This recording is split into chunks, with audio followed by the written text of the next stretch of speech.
जो जानवरों के साथ सोता हो उसके साथ मैं इसकी सुहाग रात मनवाऊंगा। ऐसे दूल्हे से शादी कराऊंगा इस दुल्हन की जिसके कपड़ों में धागे कम हो और छेद ज्यादा, शरीर से इतनी बदबू आए कि पंडित को अपनी नाक बंद करके मंत्र पढ़ने पड़े। कुल मिला के इस शिप्रा के लिए दूल्हा नहीं सुअर चाहिए।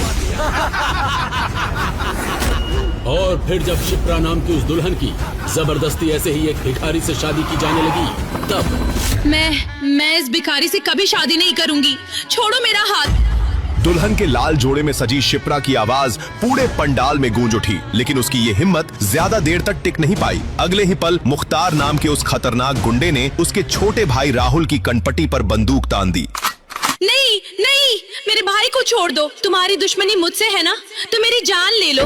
मुख्तार के होठों पर एक खतरनाक मुस्कान फैल गई। उसकी आंखों में नफरत और बदले की आग साफ दिखाई दे रही थी। अगर तुमने मेरे भाई का रिश्ता ठुकराया ना होता तो आज तुम इस शहर की रानी होती, लेकिन नहीं, तुम्हारे नसीब में तो एक भिखारी की बीवी बनना ही लिखा है। ये सुनते ही शिप्रा के पिता राजदीप राय, जो अब तक अपनी बेटी की बेबसी देख रहे थे, अचानक टूट गए। वो कांपते हुए कदमों से मुख्तार के पास आए और सबके सामने हाथ जोड़कर उसके पैरों में गिर पड़े। प्लीज मुझे माफ कर दो, मुझसे गलती हो गई। मैं इस भरी महफिल में तुमसे माफी मांगता हूँ। मेरी बेटी की जिंदगी बर्बाद मत करो प्लीज। दरअसल कुछ महीनों पहले जब मुख्तार के भाई ने शिप्रा से शादी का प्रस्ताव रखा था तो शिप्रा ने साफ मना कर दिया था। इस पर उसके भाई ने शिप्रा के साथ छेड़खानी कर ली और शिप्रा ने उसे जेल भिजवा दिया। इसी बात का बदला लेने के लिए कुछ देर पहले मुख्तार ने अपनी चाल चल दी थी। जब विहान अपनी बारात लेकर शिप्रा के घर की ओर बढ़ रहा था, तभी अचानक मुख्तार ने वो बारात रुकवा दी। ये शादी नहीं होगी। ये सुनते ही वहाँ सन्नाटा छा गया। भाई ये क्या कह रहे हो आप?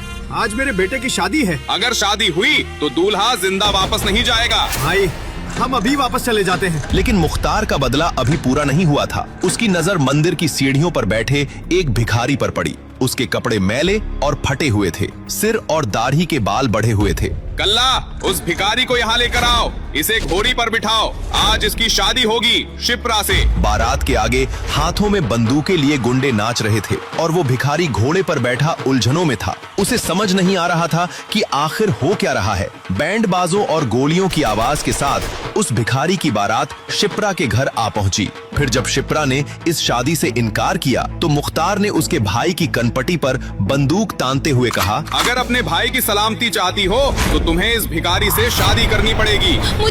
मुझे मंजूर है। अपनी हाँ सुनकर मुख्तार के चेहरे पर एक वहशी मुस्कान आ गई। वैसे तेरा दूल्हा कभी तुझे कुछ नहीं कहेगा, गूंगा जो है। शिप्रा की नजर उस भिखारी पर पड़ी। लोगों की नजर तो उसके गंदे कपड़े और गंदे हुलिये पर थी, लेकिन शिप्रा की नजर ने उसकी मासूम आंखों को देखा। आज वो बेचारा गुंडों में फंस गया था। अरे ओ कल्ला, दूल्हे को तो ले आ, दुल्हन उसे देखने के लिए तड़प रही है। चल मुन्ना, आज तो शादी है तेरी। देख कितनी खूबसूरत दुल्हन है, तेरे तो मजे है। कल्ला ने उस भिखारी की बाह पकड़ी और स्टेज की तरफ खींचने लगा, पर उस भिखारी ने झटके से उससे अपनी बाह छुड़ा ली। अबे गधे, मैं तेरी किस्मत बदलने जा रहा हूँ और तू कीचड़ में ही रहना चाहता है। चल आगे बढ़। जब उस भिखारी ने मुख्तार की भी बात नहीं मानी तो उसने न आव देखा न ताव और उसके गाल पर 3-4 थप्पड़ जमा दिए। भिखारी के मुंह से खून निकलने लगा। गूंगा होने की वजह से वो चिल्ला भी नहीं पा रहा था। पंडाल में मौजूद लोगों को उस भिखारी पर दया आने लगी। शिप्रा की आंखों में भी उस गूंगे भिखारी के लिए दया उमड़ आई। लगता है इसको भी इस लड़की पर दया आ रही है, इसीलिए इस लड़की की खातिर ये मार सहने को भी तैयार है। तो फिर अब क्या करे बॉस? ऐसे कैसे चलेगा?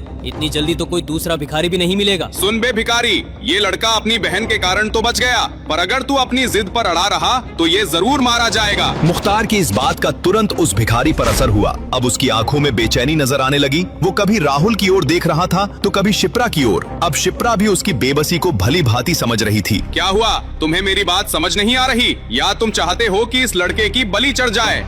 इतना बोलकर मुख्तार ने अपने चाकू की धार फिर से राहुल के गले पर सटा दी। उसका इतना करना था कि भिखारी स्टेज की तरफ खुद बढ़ गया। अरे वो पंडित, शुरू हो जा। पंडित जी ने डरते डरते मंत्र पढ़े, फेरे हुए और उनकी शादी पूरी हो गई। शिप्रा ने अपनी शादी को लेकर न जाने क्या क्या सपने देखे थे, पर आज वो इतनी मजबूर थी कि उसे एक भिखारी से शादी करनी पड़ रही थी। शादी के लिए आए सभी इज्जतदार लोगों के बीच शिप्रा और उसके परिवार की इज्जत तार तार हो चुकी थी। बधाई हो बलवंत राय, आज तुम्हारी मेरी पोती ने तुम्हारा मान बढ़ा दिया। मुख्तार ने राहुल को छोड़ दिया और वहाँ से बाहर जाने को मुड़ा, पर फिर कुछ याद आते ही शिप्रा के पास गया। देखा मुझसे पंगे लेने का अंजाम। आज इस भिखारी की पत्नी बनी हुई हो। हैप्पी मैरिज लाइफ, जमकर सुहाग रात मनाना। इसके बाद मुख्तार हंसता हुआ वहाँ से चला गया। जैसे ही मुख्तार अपनी गैंग के साथ यहाँ से निकला, शिप्रा अपनी जगह पर ही बेहोश होकर गिर पड़ी। क्या हुआ मेरी बच्ची को? अरे कोई देखो जरा। घबराने की जरूरत नहीं है, ज्यादा स्ट्रेस के कारण ये बेहोश हो गई है, थोड़ी देर में होश में आ जाएगी। उसकी बात सुनकर राहुल अपनी बहन को उठाकर अंदर चला गया। वहाँ मौजूद रिश्तेदार भी धीरे धीरे अपनी हंसी दबाते हुए वहाँ से निकलने लगे। मौका पाकर वो गूंगा भिखारी भी चुपचाप वहाँ से मंदिर की तरफ चला गया। होश में आते ही शिप्रा रोने लगी। तुम रो मत, हम जल्द ही उस भिखारी से तुम्हारा तलाक करवा देंगे। पर शिप्रा ने जैसे अपने मन में कुछ कठोर फैसला ले लिया था। उसने तुरंत अपने आंसू पोंछे। चाहे कुछ भी हो दादाजी, और चाहे वो कोई भी हो, अग्नि के फेरे लिए हैं उसने मेरे साथ। मेरी मांग में सिंदूर भरा है और आज से वही मेरा पति है। मैं इस शादी को पूरे सम्मान के साथ निभाऊंगी। सुनकर शिप्रा की चाची सरला बोली, ओहो, बढ़िया ही सती सावित्री बनने वाली। सुन ले, वो बदबूदार भिखमंगा हमारे घर में नहीं घुसेगा। तुझे इतना ही प्यार आ रहा है उस पर, तो तू भी उसके साथ मंदिर की सीढ़ियों पर बैठ जा, कटोरा लेकर। दूसरी तरफ इन सब फैमिली ड्रामा से दूर वो भिखारी वापस मंदिर के पास चला आया और कटोरा लेकर वापस बैठ गया, वैसे ही चुपचाप। कोई नहीं कह सकता था अभी अभी उसके साथ इतनी बड़ी घटना हुई है। अगले ही दिन शिप्रा और उसका परिवार मंदिर में पूजा करने पहुंचा। उन लोगों को देखते ही वो भिखारी एक पेड़ की आड़ में छुप गया। शिप्रा की नजर बार बार उसे ढूंढ रही थी, मगर वो भिखारी उसकी नजरों में आना नहीं चाहता था। जैसे ही शिप्रा और उसका परिवार मंदिर की सीढ़ियां चढ़कर ऊपर पहुंचा, वहां 3-4 बड़ी गाड़ियां आकर रुकी और उनमें से 20-22 गुंडे उतरे और साथ में उतरा मुख्तार का भाई रजत। घेर लो मंदिर को, देखो कोई भाग न पाए। अभी कोई कुछ समझता तब तक सारे गुंडों ने मंदिर को घेर लिया और रजत 2 गुंडों के साथ सीढ़ियां चढ़ता हुआ मंदिर के अंदर चला गया। शिप्रा आंखें बंद करके मंदिर की परिक्रमा कर रही थी। अचानक उसे महसूस हुआ कोई उसके सामने आकर खड़ा हो गया है। उसने आंखें खोली तो सामने खड़े शख्स को देखकर उसके पसीने छूट गए। तुम, अब क्या चाहिए तुम्हें? तुम्हारे भाई मुख्तार ने मेरी लाइफ का मजाक तो बना ही दिया है। सुना है तेरी शादी किसी भिखमंगे से करा दी भैया ने, मगर मैं इस शादी को नहीं मानता। अभी इसी मंदिर में तुझसे शादी करूंगा और आज रात ही मनाएंगे हनीमून। शिप्रा के पूरे शरीर में बिजली की सिहरन दौड़ गई। वो वहाँ से भागी अपने परिवार की तरफ। रजत भी उसके पीछे पीछे भगा और उसका हाथ पकड़ लिया। मंदिर में मुख्तार के भाई को देखकर सबकी घिघी बांध गई थी। किसी की हिम्मत नहीं थी कि वो आगे आकर उसे रोके। शिप्रा पूरी ताकत लगाकर भी अपना हाथ उसकी पकड़ से नहीं छुड़ा पा रही थी। तेरा हाथ उस दिन मेरे गाल पर पड़ा था ना, ऊपर वाले की कसम, इस मक्खन जैसे मुलायम हाथ को पकड़ने की कसम खा ली थी मैंने मेरी। मगर अभी वो अपनी बात पूरी कर पाता, तभी उसकी दर्द से चीखने की आवाज से पूरा मंदिर गूंज उठा। शिप्रा ने उस गुंडे रजत के हाथ पर इतनी जोर से काटा था कि खून निकल आया था। रजत की पकड़ ढीली पड़ गई थी। होते ही शिप्रा ने उसे धक्का दिया और वहाँ से सीढ़ियों की तरफ भागी। रजत का गुस्सा अब 7वें आसमान पर था। मुझे काटती है हरामजादी, बहुत हुआ प्यार व्यार से बात, अब देख मैं क्या करता हूँ। ऐसा बोलकर रजत शिप्रा के पीछे हॉकी स्टिक लेकर दौड़ा। शिप्रा बेसुध होकर भाग रही थी और इसी तेजी में सीढ़ियों के पास ही उसका पैर दुपट्टे में फंसा और वो वहीं लड़खड़ा कर गिर पड़ी।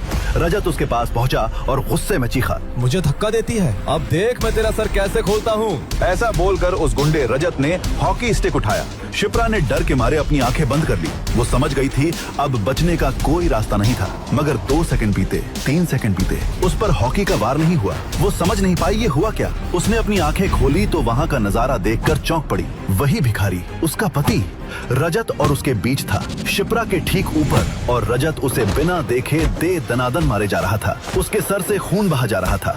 अचानक रजत का भी ध्यान इस बात पर गया। उसने उस भिखारी को देखा तो हॉकी मारना बंद करके कहा, अच्छा पति परमेश्वर जी, ये अच्छा है, अब ये विधवा होगी और फिर मैं इसके साथ सुहाग रात मनाऊंगा। विधवा विवाह तो अच्छी बात है ना, समाज सेवा कर रहा हूँ मैं। मगर खून से लथपथ उस भिखारी ने तभी अचानक एक छलांग लगाई और रजत को ऐसा धक्का दिया कि वो सीढ़ियों से गिरता हुआ नीचे गिर पड़ा। उसके शरीर से जगह जगह से खून बहने लगा। मगर तभी वहाँ पुलिस की गाड़ी आ गई। शिप्रा और उसके परिवार ने पुलिस को देखा तो उनकी जान में जान आई। वो दौड़ते हुए पुलिस के पास पहुंचे और जैसे ही इंस्पेक्टर से कुछ कहने ही वाले थे कि इंस्पेक्टर ने कहा, पकड़ के थाने ले चलो उस भिखारी को। मैडम आप घर जाइए, ये पुलिस का मामला है। मुख्तार भाई के भाई पर हमला किया है इस भिखमंगे ने, इसकी सजा इसे बराबर बराबर मिलेगी। मगर इंस्पेक्टर साहब, उसने तो मुझे बचाया है। अभी शिप्रा कुछ कहती तभी उसकी चाची सरला ने उसे बीच में टोकते हुए कहा, एक काम कर, तू भी इसके साथ थाने चली जा। जेल में तोता मैना का खेल खेलती रहना। ऐसा बोलकर सरला शिप्रा का हाथ पकड़कर जबरदस्ती वहाँ से ले गई। पुलिस वाले ने उस भिखारी को पकड़ लिया। वो भी चुपचाप उनके साथ थाने चला गया। आगे की कहानी जानने के लिए देखें अगला एपिसोड सिर्फ पॉकेट एफएम के YouTube चैनल पर, और बेगर हस्बैंड के सारे एपिसोड्स को सुनने के लिए डिस्क्रिप्शन में दी लिंक से डाउनलोड करें पॉकेट एफएम ऐप।